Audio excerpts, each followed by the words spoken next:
Welcome to Tech Brothers. In this video we're going to learn how to find blocking and deadlock in SQL Server. In this demo we'll be learning what is deadlock in SQL Server. Number two, what is blocking in SQL Server. These two I put it up there because a lot of folks seems to be confused and mix these two, deadlock and blocking, because they are basically two different things, and we'll go through the differences between deadlock and blocking. And number three, how to check blocking in SQL Server, how to create deliberate deadlock. Let's say that you're learning about deadlock and you don't know how to create a deadlock. We'll be going through creating a deadlock and looking at the information that once we know how to look at the deadlock information and going through that as well. Number five, how to check deadlock information. Again, as I said, that how to create deliberate deadlock, and then after that we'll look at the deadlock information and see that who are the victim and how this deadlock happens. Keep in mind, up here I have put two trace flags, 1204 and 1222. These are two trace flags that gives you information about deadlocks. These two trace flags in SQL Server needs to be enabled in order for you to get the information. However, deadlock will happen and the SQL Server will take care of the deadlock, because SQL Server has by default a tendency that if deadlock occurs, it is going to resolve on its own within a certain time period. But the information that you're looking for, that when deadlock happened and if it happened and why it happened, that information will not be there if these two trace flags will not be enabled on your SQL Server. And we'll be going through that, how to enable these and how to check whether they're enabled on your environment or not, and also how to enable them if you need to. Keep in mind up here that I have put a big note right here. If you wanted to understand really the locking in SQL Server, which is pretty much back behind the scene of deadlocks and blocking, I would recommend you to watch my demo or video, Understand Locking in SQL Server. I have explained right much in detail really about understanding the locking in SQL Server, and it'll do you a great deal good. So let's go ahead and talk about what is deadlock in SQL Server. I have just put something on MS Paint right here to make you understand a little bit better about deadlocks. A lot of folks has basic information is like, okay, two transactions try to acquire same resource, and it creates deadlock. That is one type of deadlock. That is a deadlock. It is one type of deadlock, but there are other situations where deadlock can be created. And I have put this other situation because I have explained the first type of deadlock, which is a basic type of deadlock, and that is usually taken care by the update lock in SQL Server.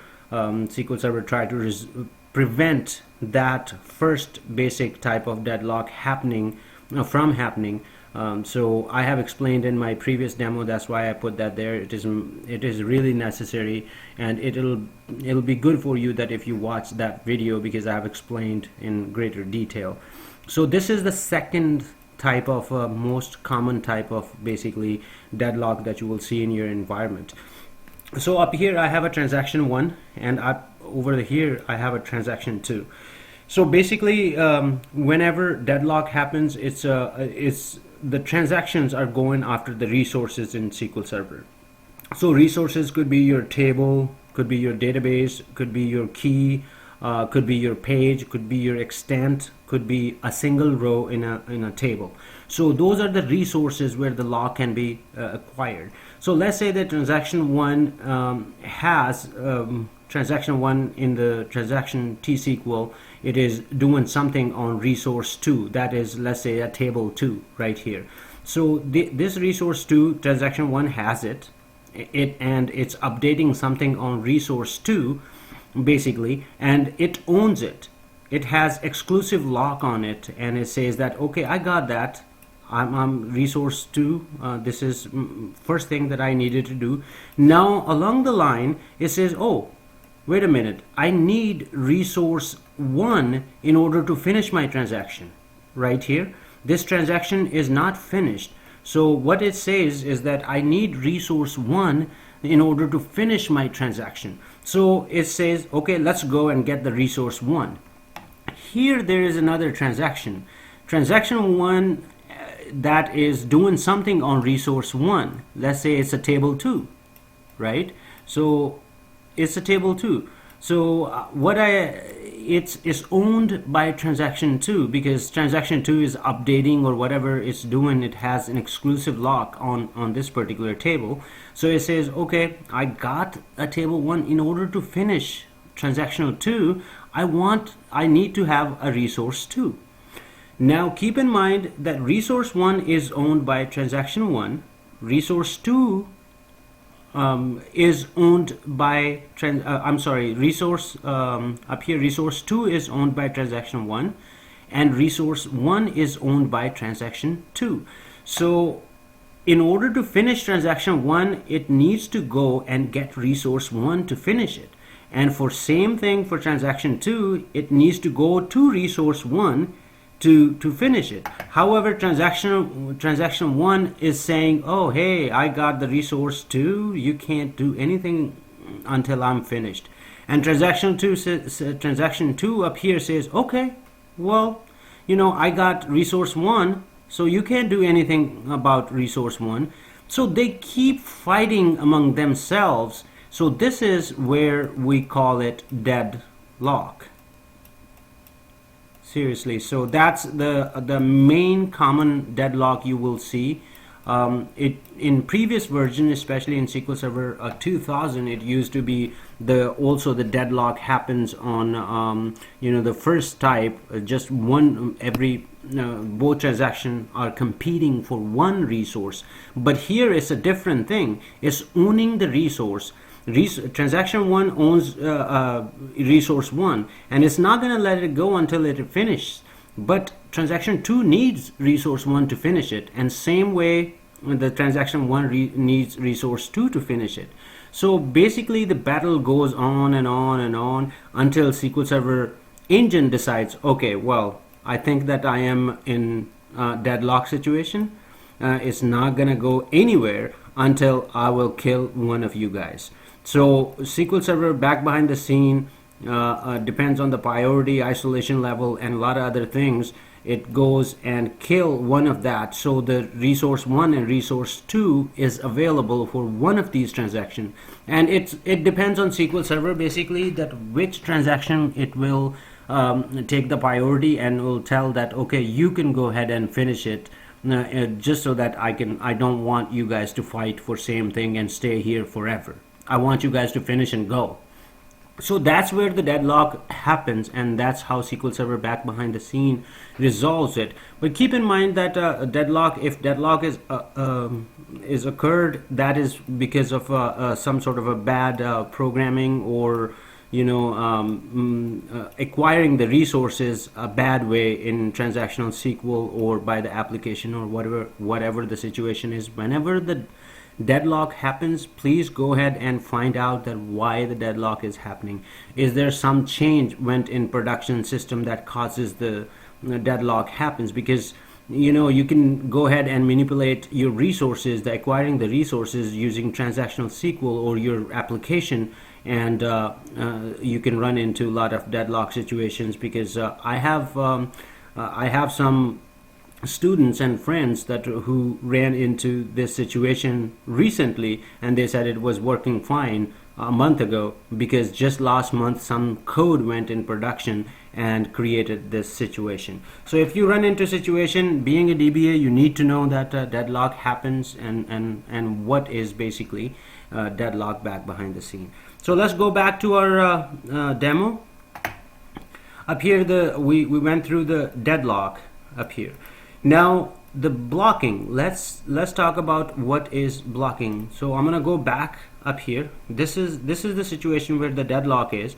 Up here the blocking is that I have the resource 1, and I need resource 2. So this transaction has something doing on resource 1. So transaction 1 is doing resource 1. Transaction 2 the same resources. Transaction 2 needs resource 1, same thing. But SQL Server will go ahead and block the transaction 2 because transaction 1 is already doing something on resource 1. So this is blocked. It says, okay, let transaction 1 finish before you can take over. So let me block until it is defined that transaction 2 can time out. SQL Server will keep transaction in blocked state until transaction 1 is finished. So that is the difference between deadlock and blocking.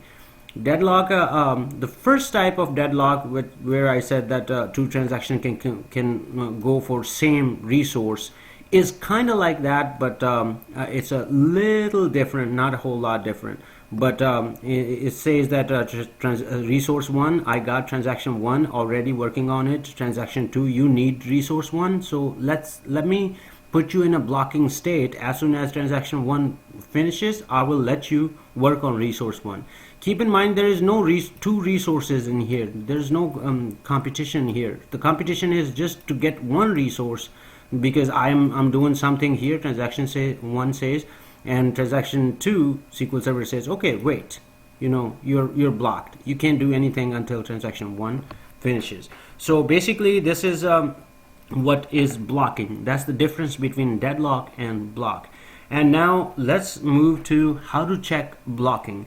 Up here is my SQL Server Management Studio. If you're connected with your SQL Server, in my case it's a SQL Server test. That's my SQL Server instance, and Dynamics AX Dev is my server where my SQL Server test is installed. So in order to check the blocking, simply it's a very easy way to find out sp_who2.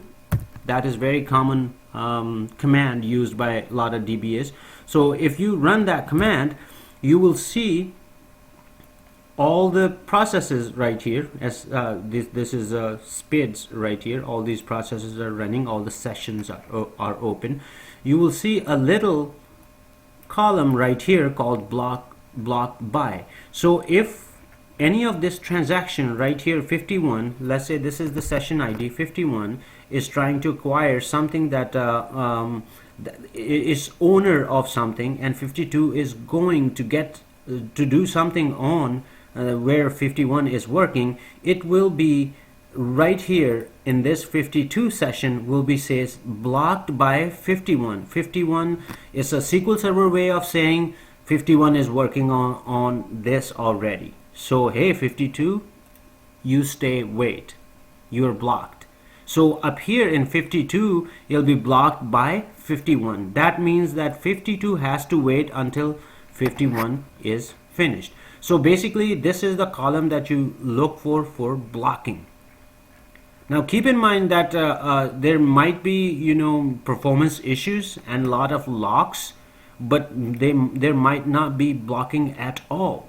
So you can almost certain, oh okay, so blocking is not there, so my database should perform good. That's not true, because there could be, again I'm gonna go back to saying that please watch my video about locking, because that locking could be exclusive locks. One has to wait, because SQL Server has a tendency not to kill your transactions. It will put in a queue, and once once SQL Server puts your transaction in queues, then that means that SQL Server it's dealing with performance, because other things are not being done. It needs to have people in line, transactions in line to do that. And as soon as this happens, your application basically fear that there is a performance issue on database. So keep in mind that if you don't see any blocking and you see a lot of locks, you may be running into performance issues. But no blocking doesn't mean that your database is running all that great. So in order to see basically what kind of locks there is, you need to run on sp_lock right here, and you will see that what kind of locks are here, what are the resources, what are the types here, and if it's a shared lock up here, if it's another thing is that if you see a lot of X exclusive locks, if you see a lot of IX or schema M, that means that there's a lot of modification going on in your database, and that is preventing that. It doesn't mean that there would be blocked, but it means that one lock has to wait for another lock to finish, to release that resource for other lock to acquire that resource. So keep in mind, I just wanted to make sure that you understand that if you see in locking, right now I don't have much locking, but in production server, if you run into performance issue, you will see basically a lot of XX, IX, and schema M. If you see schema M, that means that there's a schema modification going on that particular table, and up here is the type where the SQL Server has placed the lock, whether it's a database and table and RID or page log or extent log. So it's very important. That's why I put in my demo right here. It's very important to understand that what is locking in terms of finding, blocking, and deadlock. So let's move forward with the number 4, how to create a deliberate deadlock. Basically, let me first go into how to check the deadlock information. So if you have the traces up here, the traces 1204 and 1222 on, you can go into SQL Server error log right here. This is first, by default, is a SQL Server agent. So you can go up here in SQL Server log, the current, if you're looking at the current situation. If you wanted to go back to the other dates, you can go and you can look in here. It would be up here, the deadlock. All the information will be in your SQL Server error log, but the condition is that these two flags needs to be enabled in order for SQL Server to basically go ahead and put all that information in your SQL Server error log. So let's go ahead and see if these trace flags are enabled on our SQL Server, and if they are not, how to enable them to see the deadlock situation. So up here I have, first of all, you can how to check enabled traces on SQL Server. Let's go ahead and run this. If you see this error right here, DBCC execution completed but no information, that means none of the traces are running on your SQL Server. I just wanted to make sure that that doesn't mean that you have a wrong up here DBCC command or something, or you need to put up here something. No, because there's no SQL Server, there's no trace running on your SQL Server. Now let me go ahead and turn on this particular trace right here, 1204. Let's go ahead and run this. Okay, now let's check the status of DBCC. As you can see that you got an information right here. Status is 1, that means enabled, and scope is global. And if scope is 1, that means it's global. That trace is global. It's for every database.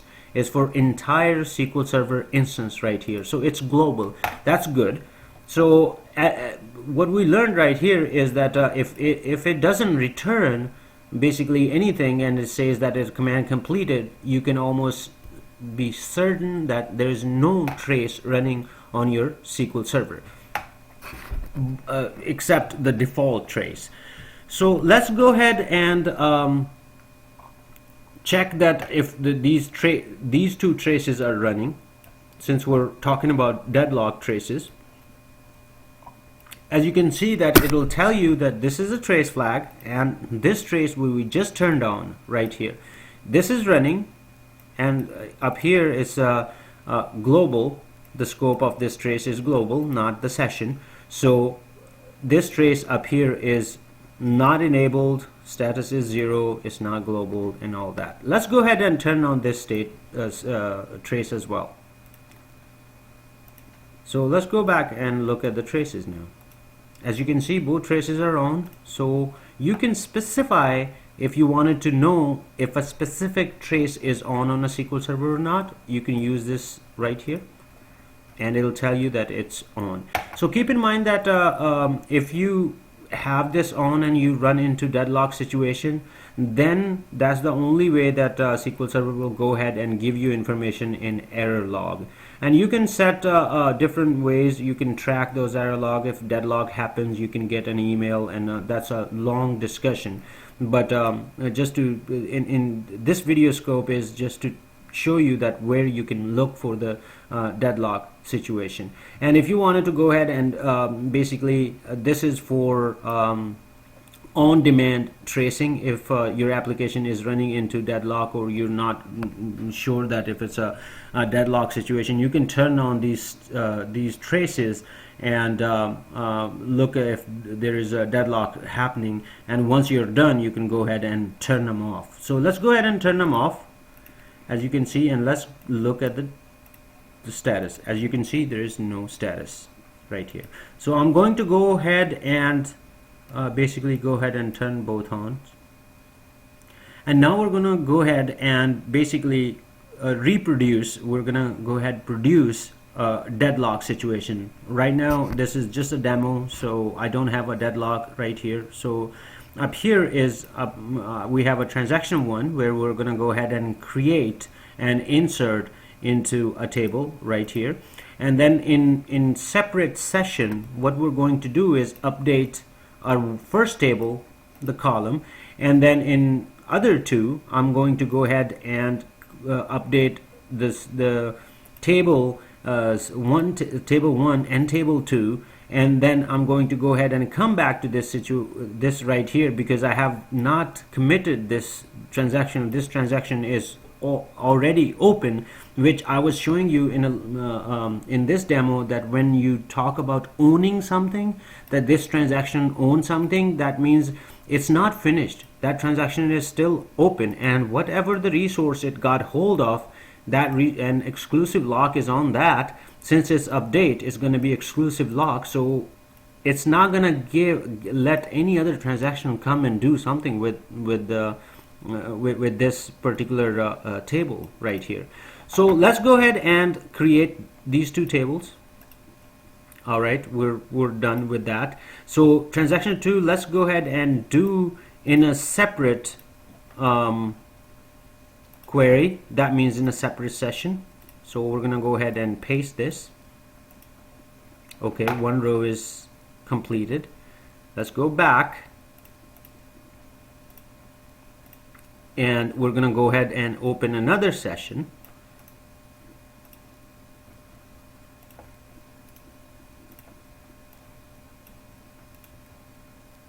All right, so this is waiting.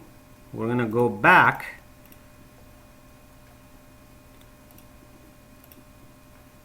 and go back to our first session, where we're right here is our first session, begin tran demo lock 1 set number 1.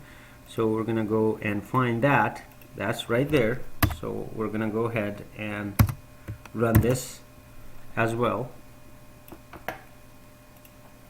All right, so as you can see that these are little things. Transactional process ID was deadlocked on lock resources with another process has been chosen, or whatever the right here, it's deadlock. Okay, SQL Server decided, okay, I'm gonna give you information that it was a deadlock, but I have to kill something basically in order to do that. Now let's see that if we get this information right here in our error log. So we're going to go ahead and close this.